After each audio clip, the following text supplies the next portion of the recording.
할렐루야. 오늘 잘 들리십니까? 뒤에? 오늘 전도회 헌신 예배로 드리는데요. 이렇게 우리 전도회 이렇게 이렇게 많은 줄 몰랐어요. 매 수요일마다 우리 전도회 헌신 예배로 드렸으면 참 좋겠습니다. 또 오늘 기도도 얼마나 은혜롭게 해주시고, 우리 박주아 집사님이 영어를 이렇게 기도 잘하시는 줄 참 알곡입니다. 우리 알곡. 또 사회도 잘 봐주시고, 오늘 전도회 우리 위해서 찬양도 참 은혜로웠어요. 제가 오늘 전하려고 하는 메시지가 다 그 안에 있더라고요. 찬양하고 예배하고 복음 전하자. 그게 오늘 핵심입니다. 설교 다 끝났습니다. 오늘 짧아야 은혜가 되는 거예요. 아멘. 오늘 안나에 대해서 말씀을 드리려고 하는데, 안나가 예수님을 처음 만났을 때가 언제였냐면 22절에 누가복음 2장 22절에서 24절과 27절에 보시면, 마리아와 요셉이 하나님의 말씀에 순종하여서 모세의 율법대로 정결 예식의 날이 차서 지금 이 아기 예수를 지금 성전에 올라왔을 때 안나가 그 예수를 만나게 된 내용입니다. 오늘 우리 고재영 집사님이 잘 읽어주셨어요. 오늘 그 내용이에요. 이 아기를 데리고 예루살렘에 올라왔을 때 시몬이라는 사람과 안나라는 사람이 이 아기 예수를 보게 되었다, 이 말이에요. 그러면 누가가 이렇게 두 사람을 적어 놓은 것은 두 사람의 증인이 아마 필요했을 거예요. 그때 당시도 두 사람이 증인이 있어야 합법적으로 여긴된 같이 말입니다. 그래서 시몬과 안나를 누가가 기록했습니다. 이 안나는 우리 지금 성경으로는, 개정개혁 성경으로는 선지자로 묘사되어 있고요. 우리가 전에 읽었던 개정 성경에는 여 선지자로 되어 있어요. 성경에 신약 성경에서 특별히 보통 남자가 다 선지자였는데, 구약은 신약에 와서 이 여 선지자가 두 명이 등장하는데, 하나는 오늘 이 누가복음에 나오는 안나 여 선지자가 있고, 또 하나 선지자는 요한계시록 2장에 나오는 이세벨이라는 여 선지자가 나옵니다. 행악을 행하고 우상에 바친 제물을 먹도록 유도했던 사람이 이 이세벨이라는 여 선지자였으므로, 오늘 신약 전체에서 여 선지자로서는 딱 이 안나밖에 없다는 거예요. 이 안나가 신실하고 덕이 있는 여 선지자였다는 사실을 오늘 우리에게 전해주고 있습니다. 오늘 이 안나는 이 내용에서 놀라운 고백을 해요. 그리고 그 고백을 통해서 우리에게 아주 기가 막힌 메시지를 우리에게 전해주고 있습니다. 오늘 첫째로 안나는 아셀 지파의 사람입니다. 아셀 지파라고 하면 이스라엘이 이 분열이 되었을 때 북왕국에 10지파가 올라갔어요. 거기에 아셀 지파가 속했고, 아래 두 지파는 유다와 이스라엘만 남았습니다. 이 아셀 지파 중에서 이 안나가 나왔다 그래요. 이 아셀 지파는 별 볼 일 없는 지파였어요. 작은 지파였습니다. 그런데 유명한 것이 하나 있는데, 아셀 지파의 여인들은 너무도 아름다웠다는 거예요. 그래서 왕이나 제사장에게 아내감이 될 사람은 거의 다 아셀 지파에서 뽑았다는 거예요. 근데 지금은 그렇게 아름답지도 못하고 왕이 흠모할 만한 여인이 아닌 안나를 우리가 보게 됩니다. 84세입니다. 아마 얼굴에는 굵은 주름이 있었을 거고, 몸도 똑바로 펴지 못하고 많이 휘어져 있었을 거고, 걸음도 우리같이 빠르게 걸어 다니지도 못했을 거예요. 이분은 꿈이 깨진 여인이었습니다. 7년 동안 결혼하였고 과부가 되었다. 그런 거 보면 이스라엘 사람들이 주로 이 여자들은 결혼 나이가 15세라고 하니까 보통 22살에 과부가 된 거 아닙니까? 그의 꿈은 아마 모든 사람들의 꿈과 같이 우리가 결혼을 해서 아름다운 가정을 이루고 남편과 아름답게 살고 살아가면서 또 자녀도 2, 3, 4, 5 낳고 또 자자손손을 보면서 건강하게 사는 것이 그의 꿈이 아니었을까 생각해요. 그런데 한순간에 그의 꿈이 사라졌습니다.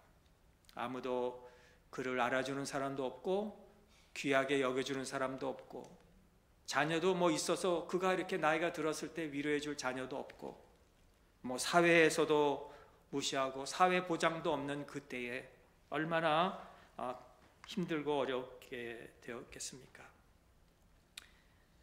그래서 성경은 자주 이 과부와 고아를 선대하라는 말씀이 있는 것 같아요. 우리 교회가 이런 과부나 고아를 위해서 우리가 많이 사랑하고 아껴주고 선을 행할 수 있는 그런 우리 교회가 됐으면 좋겠습니다. 여러분, 미국의 우리 국부 장관인 콜린 파월스라는 분을 아실 거예요. 전에 국무부장이었는데 그 부모님들은 저마이칸인입니다. 저마이카에서 왔어요. 굉장히 가난한, 그래서 학교도 제대로 못 다니고 뭐 고등학교 다니면서도 뭐 별로 학점도 좋지 못했어요. 뭐 다른 미국 사람들 같이 뭐 무슨 과외를 했습니까? 뭐 어릴 때부터 뭐 했습니까?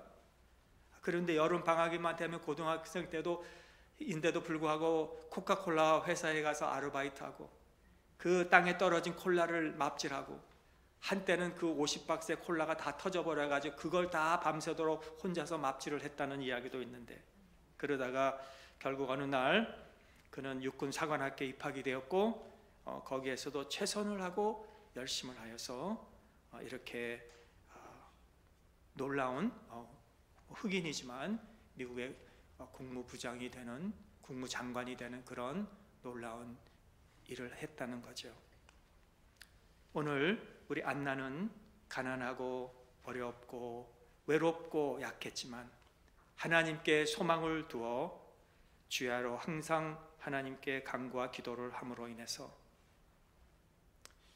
오늘 그 말씀을 오늘 우리에게 두면서 우리 전도회가 이제 앞으로 우리의 삶을 어떻게 살아야 될까, 오늘 그 말씀을 드리려고 해요. 첫 번째, 우리는 하나님께 소망을 둔 우리 전도회와 우리 성도님들은 하나님을 잘 섬겨야 되는 거예요. 사도 바울이 부지런하여 게으르지 말고 열심을 품고 주를 섬기라 그랬어요. 여러분, 우리가 주님을 섬기는 자는 하나님이 꼭 복을 주십니다. 하나님께 복을 받지 못하는 자는 주님을 섬기지 않으면 돼요. 하나님께 복을 받지 원치 않으면 주님께 봉사하지 않으면 됩니다. 섬기지 않는 자는 어떤 사람인가? 말은 잘해요. 말은 많아요. 불평원망 잘해요. 자신은 절대 봉사하지 않습니다. 그러나 섬기는 자는 말이 없습니다. 우리 교회는 말이 없기 바랍니다. 섬기는 신앙을 우리는 본받아야 돼요. 37절에 오늘 이 사람은 안나입니다. 성전을 떠나지 아니하고 주야로 금식하며 기도함으로 섬기더니, 요 안나는 섬기는 자였는데 우리에게 가장 기본적인 초보적인 섬김은 우리가 우리의 건강으로, 우리의 재능으로, 우리의 재물로 교회가 뭘 필요하고 해야 될 일이 있으면 앞장서서 우리가 섬길 수 있는 사람이 되어야 된다는 거예요. 특별히 장로님이나 권사님이나 안수 집사님 되실 정도면 교회에서 뭔가 필요하면 우리가 앞장서서 섬겨야 돼요. 그 본을 보여줘야 돼요. 이렇게 섬기는 생활을 해야 교회가 부흥이 됩니다. 나는 하지 않으면서 예수 믿으세요 하면 안 믿어요. 나는 하지 않으면서 교회 나오세요 하면 안 나와요. 전도도 안 돼요. 나는 섬기지 못하는데 자꾸 다른 사람 잘 섬기잖아요. 그러면 제일 먼저 나에게 뭐가 나오냐면 불평, 불만이 나옵니다. 내가 지금 나는 목 섬기는데 다른 사람 잘 섬긴단 말이에요. 그러니 무슨 재직회나 공동회 하면 먼저 불평을 하기 시작하는 거예요. 여기 말고 한국에 있는 교회 얘기하는 거예요. 지금 또 사랑을 해야 됩니다. 여러분, 사랑은 말에서 나오는 거 아닙니다. 말로는 누구나 아낀다 할 수 있지만 행동이 부정할 수 있어요. 그러나 사랑은 행동도 아닙니다. 고린도 전서에 보면 모든 것으로 구제하고 내 몸을 불사르게 내어줄지라도 사랑과 무관하면 그 불사름도 행동도 아무것도 아니라 그랬어요. 사랑은 마음에서 나오는 겁니다. 사랑하면 내가 인내하고 친절한 겁니다. 사랑하면 다른 사람이 안 될 때 가슴 아프고, 사랑이 있으면 다른 사람이 잘 될 때 시기하지 않습니다. 절대로 내 자신을 자랑하지 않습니다. 모든 오만과 교만을 삼가게 됩니다. 자기 방식 요구하지 않습니다. 조급한 때도 짜증내지 않습니다. 남이 나에게 잘못을 해서 그것을 마음에 담아두지 않습니다. 이게 마음에서 우러나오는 사랑이라는 거예요. 여러분, 우리의 은사와 재물 그리고 재능으로 우리가 하나님을 잘 섬길 수 있기를 바랍니다. 그러나 그거보다도 더 큰 섬김이 있어요. 우리가 전도회로서 우리가 하나님 앞에 그런 것으로 다 섬길 수 있지만 더 큰 섬김은 오늘 기도와 금식입니다. 오늘 이 안나의 둘째 인내를 봅니다. 안나가 얼마나 인내를 했을까? 한번 여러분 생각해 보세요. 안나가 얼마나 오랫동안 인내를 했습니까? 22살의 과부가 돼서 혼자 64년이니까 84세니까 62년 동안 혼자 지냈습니다. 22살이면 젊었어요. 아름다워요. 얼마든지 새 신랑 찾을 수 있어요. 그때 당시 사회에서 뭐라고 하지 않았을 거예요. 그러나 만일 그렇게 내가 새 결혼했다 하고 싶다 하더라도 누가 뭐라고 할 사람이 없을 겁니다. 그런데 그는 홀로 62년을 84세까지 지냈다는 거예요. 또 하나는 그가 포기할 수 있었어요. 나는 자포자기하겠다. 나는 이렇게 살 수 없다. 이 어려운 사회에서 내가 어떻게 혼자 살 수 있을까? 하나님이 저를 잊으셨구나. 하나님 내 기도를 안 들으셨구나. 하나님은 저를 모르시는구나 하면서 마음대로 살았을 거예요. 그러나 그것도 안 했습니다. 하나님께 오늘 달려갔어요. 어디로? 성전으로.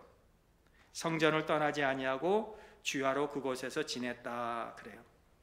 여러분, 안나가 성전에서 아침 가고 또 집에 갔다 저녁 때 오고 그렇게 지냈어요. 성전에서 아마 어디서 지냈는지 모르겠습니다. 집에 갔다 왔는지 아니면 하도 왔다 갔다 하니까 성전에서 한 자그마한 방을 마련해서 거기서 생활을 했는지 모르겠지만 주야로 금식과 기도로 섬겼다는 거예요. 여러분, 누군가가 여러분 위해서 금식하고 기도해 주면서 여러분 위해서 기도해 주는 것보다 더 중요한 게 어디 있습니까? 누군가가 나를 위해서, 내가 아픈데 나를 위해서 성전에 나와서 교회에 나와서 나를 위해서 금식하며 기도해 주는 사람이 있다면 그거보다 더 귀한 게 어디 있습니까? 오늘 그런 섬김이 우리에게 있어야 된다는 거예요. 남편이 죽었습니다. 꿈이 산산조각이 났어요. 그런데 성전에서 수십 년 동안 섬겼어요.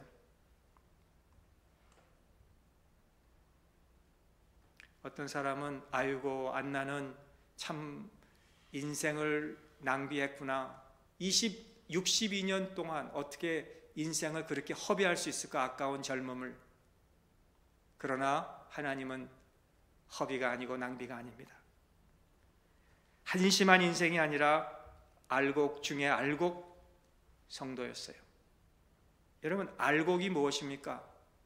쌀이나 보리나 밀이나 옥수수를 보시면 그 곡물들을 다 이제 곡간에 이제 들여놓기 전에 그 추수한 것을 다 모아서 그거를 쳐가지고 떨어진 것을 헐헐 날립니다. 그러면 가라지 같은 건 다 날아가죠. 다 날아가고 무거운 알곡은 다시 떨어지는 거죠. 그러나 그 알곡 중에서도 가만히 보면 알이 큰 알이 있다는 거예요.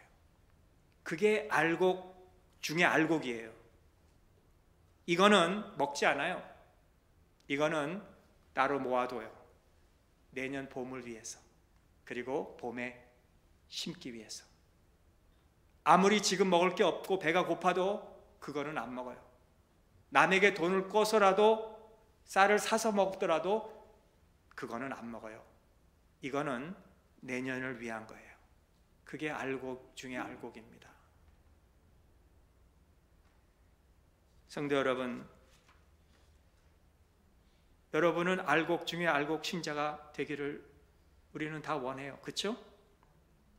안나가 남편이 죽었다고 새 남편 찾지 않고, 남편이 죽었다고 원망하고 낙심하고 하나님은 날 잊었다고 하지 않고, 안나는 매일 성전에 가서, 주야로 성전에 가서 금식과 기도를 하면서 그분이 오시기를 기다렸다는 거예요. 그분이 누굽니까?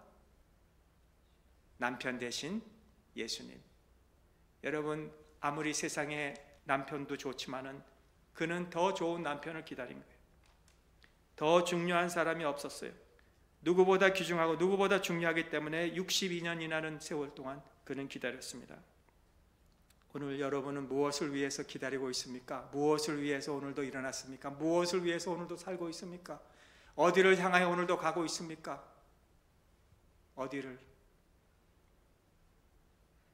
안나와 같이 인생의 가장 중요한 것을 위해서 우리가 인내하면서 우리가 무엇을 믿느냐, 누구를 믿느냐, 이것도 중요하지만 어디를 가고 무엇을 기다리느냐, 이거보다도 중요한 것이 없다는 거죠. 또 안나는 인내한 삶만이 아니라 감사가 있었습니다. 여러분, 안나에게 감사가 있었어요.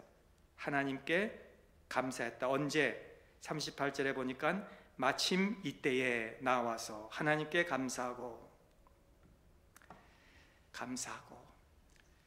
세계 여행을 한 어느 한 사람이 어려운 그 지역을 다니면서 참 힘들었을 때 그가 쓴 단어가 두 개인데, 하나는 excuse me, 죄송합니다 하고, 하나는 thank you, 감사합니다 였다는 거예요.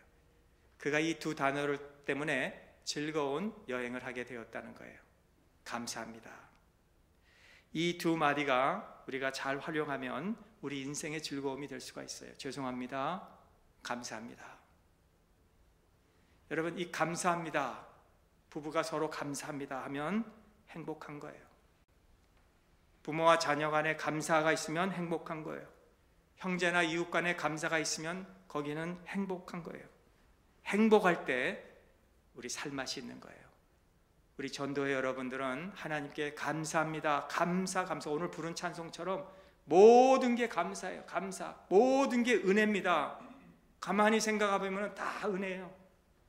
저와 여러분 삶에 지나온 과거들을 생각해보면 감사 아닌 게 하나도 없다 이거예요. 고생할 때도 그것을 통해서 하나님을 의지하게 되고, 어려운 시기들을 통해서 더 하나님을 붙들게 되고, 감사한 일들이 이렇게 모든 게 감사하다는 거예요.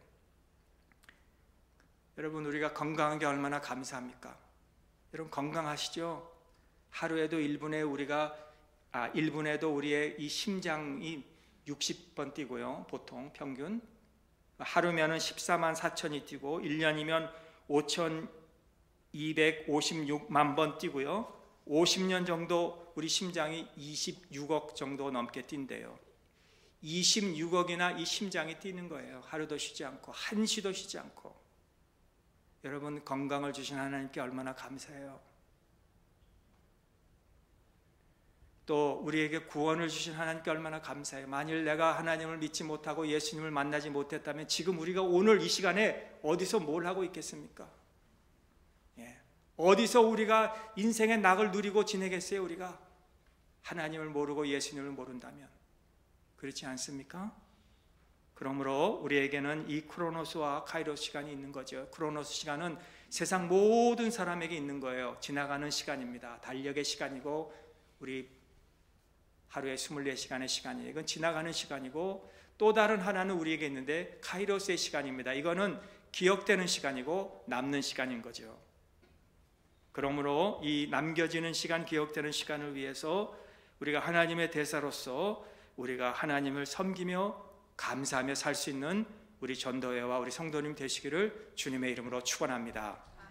세 번째는 안나의 증거를 우리가 볼 수 있는데요, 여기 마침 이때에 나와서 하나님께 감사하고 예루살렘의 속량을 바라는 모든 사람에게 그에 대해서 말하니라. 마침 이때가 언제입니까? 요셉과 마리아가 그 명절을 지키기 위해서 모세의 법대로 성전에 들어와 아기를 안고 올 때에 안나가 그 아기 예수님을 만나고 나와서 하나님께 감사하고, 오늘 뭐라고 말합니까? 예루살렘의 속량을 바라는 모든 사람에게 말하고 또 말하고 또 말하고 계속 말했다는 거예요. 왜냐하면 예수 그리스도께서는 나 안나에게만 위에서 오신 게 아니라 예루살렘의 속량, 리뎀션을 바라는, 구속을 바라는, 연약하고 어쩌면 안나와 같은 연약한 가난한 정말 꿈이 깨어진 자들, 그들에게 가서 오늘 예수 그리스도를 만났다는 것을 전했다 이거예요. 예수님이 오신 것은 나만 위해서 오신 게 아니라 많은 사람들을 위해서, 모든 사람들을 위해서, 과부들을 위해서, 연약한 자들을 위해서, 고아를 위해서, 소외된 자들을 위해서, 기다리는 사람들을 위해서, 오늘도 그 속량과 구속을 바라보는 자들을 위해서 오셨다는 것을 안나가 전하고 있다는 것을 오늘 누가가 우리에게 전해주고 있다는 거예요. 그러므로 안나는 오늘 이 시간에 우리에게 똑같은 질문을 해요. 뭘 기다리고 있습니까? 무엇을 위해 살고 있습니까? 남편입니까? 여러분 자녀입니까? 재물입니까? 건강입니까? 그러나 나는 예수 그리스도를 위해서 기다리고 살다가 나에게 가장 귀중한 분, 남편은 나도 이제 떠났지만 나에게 가장 떠나지 아니하실 신랑 되신 예수님, 그분을 위해서 내가 기도하고 금식하고 교회에 나와서 아침 저녁으로 예배하면서 성도들 만나는 것이 가장 기쁜 그곳에서 예배하다가 가장 평범한 것 같지만 가장 아름다운 이것을 하다가 내가 예수님을 만나서 그 예수님에 대해서 내가 전하고 있습니다, 이렇게 말하고 있다는 거예요. 여기 안나의 아버지의 이름이 나옵니다. 바누엘입니다. 바누엘의 딸 이렇게 얘기했으니까 아마 바누엘은 아셀 지파 사람이 아니겠습니까? 여기 바누엘이라는 이름에 엘이 들어가죠. 하나님이라는 거죠. 엘, 하나님이 바누, 계시는 곳, 하나님의 얼굴을 대면한 곳, 이런 뜻입니다. 여러분, 바누엘의 딸이 하나님을 대면했어요. 안나가 예수님을 대면했어요. 모세도 하나님의 얼굴을 볼 수 없어서 두려워했는데 모세가 그 율법을 받고 산에서 내려올 때 모든 사람들이 그 광채가 빛나서 수건을 덮어라고 했는데, 오늘 안나가, 가난하고 과부된 안나가, 연약한 과부가, 소외된 과부가, 무시된 과부가 오늘 예수님의 영광을 보게 되었다 이거예요. 요한은 요한복음 1장 14절에서 말씀이 육신이 되어 우리 가운데 거하심에 우리가 그의 영광을 보니 아버지의 독생자의 영광이요 은혜와 진리가 충만하더라. 안나가 하나님의 영광을 보게 되었다 이거예요. 오늘 이 안나는 하나님의 약속하신 말씀을 믿었어요. 믿는 것, 오늘 이것을 뭐로 결론을 내리느냐? 누가복음 17장 5절 6절에 이 말씀을 읽어드리면서 오늘 믿음에 대해서 결론을 내리겠습니다. 여기에 보면 사도들이 주님께 우리에게 믿음을 더하소서, 그럴 때 주님은 너에게 겨자씨 하나할 만한 믿음이 있으면 이라고 대답을 했어요. 그 뜻은 너에게 필요한 믿음은 이것이다. 하나님께 대한 위대한 믿음이 아니라 위대한 하나님께 대한 믿음이다. 여러분, 우리 하나님은 위대하신 하나님이신 겁니다. 내 믿음이 위대해서 하나님을 만나는 게 아니고 위대하신 하나님이시기 때문에 나 같은 자를 만나 주셨다 이거예요. 그거를 믿자고요. 이사야 40장 1절에서 5절에 보면 너희 하나님이 이르시되 너희는 위로하라, 내 백성을 위로하라. 너희는 예루살렘의 마음에 닿도록 말하며 그것에게 외치라. 그 노역의 때가 끝났고 그 죄악의 사함을 받았느니라. 그의 모든 죄로 말미암아 여호와의 손에서 배나 받았느니라 할지니라 하니라. 여러분, 하나님이 우리의 모든 곤욕의 때에서 우리를 위로해 주시고 우리를 여호와의 손에서 배나 더 받게 해주셨다 이거예요. 얼마나 감사합니까? 그러므로 오늘 하나님께서 우리를 이렇게 축복해 주신 것에 대해서 오늘도 우리가 감사하며 찬송하며 예배하며 복음을 전하는 우리 전도회가 되셔서 내년 이맘때 여러분이 헌신 예배 드릴 때는 정말 배로 늘어서, 오늘 16명이 와서 찬양을 했는데 내년에는 32명이 앞에 나와서 찬양할 수 있기를 간절히 주님의 이름으로 축복합니다. 기도하겠습니다. 은혜로우신 하나님 아버지, 감사합니다. 오늘은 여호수아 바울 두보라 전도회로 하나님 앞에 드렸사오니 성령 충만하게 오늘 말씀을 통해서 우리에게 큰 위로와 용기와 결단이 있게 하여 주시옵시고, 오늘 헌신 예배를 드린 이 순간부터 이 귀한 시간 하나님 영광 받으시고 우리의 삶 속에서 하나님의 영광이, 우리의 가정과 우리의 직장과 사업 속에서 하나님의 영광이 드러나게 하여 주시옵소서. 우리 결단하고 회개하고 하나님, 우리 오늘 헌신 예배 드린 후에 우리의 믿음에 한 단계 올라가게 하여 주시옵소서. 예수님의 이름으로 감사하며 기도합나이다. 아멘.